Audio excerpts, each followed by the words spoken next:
அந்நாளில் உன் தோழி நின்று அவன் சுமையும் உன் கழுத்து நின்று அவன் நுகமும் நீக்கப்படும். அபிஷேகத்தினால் நுகம் முறிந்து போம் என்று எழுதப்பட்டிருக்கிற வேத வாக்கியத்திற்காக எங்கள் தேவாதி தேவனுக்கு கொடான கோடி ஸ்தோத்திரங்கள் உண்டாகட்டும்.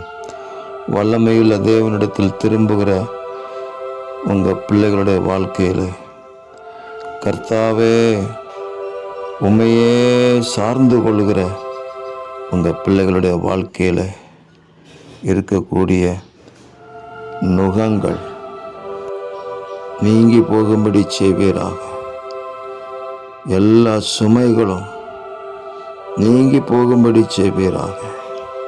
அபிஷேகத்தினால் நுகம் முறியும் என்று சொல்லப்பட்ட வார்த்தையின்படி உங்கள் ஆவியினால் அக்கினியினால் அளவில்லாமல் நிரப்பி எல்லா சுமைகளையும் நுகங்களையும் நீக்கி எல்லா கட்டுகளையும் முறித்து தேவ பிரசன்னத்தினால் உண்டாகிற விடுதலையும் ஜெயமும் சந்தோஷமும் மகிழ்ச்சியும் எப்பொழுதும் உங்கள் பிள்ளைகளாகி எங்களை சூழ்ந்து கொள்ளும்படி செய்வீராக. எங்கள் தேவன் அப்படி செய்கிறதற்காக ஸ்தோத்திரம். இரட்சகர் இயேசுவின் நாமத்தில் ஜெபிக்கிறோம் பிதாவே. ஆமேன், ஆமேன், ஆமேன்.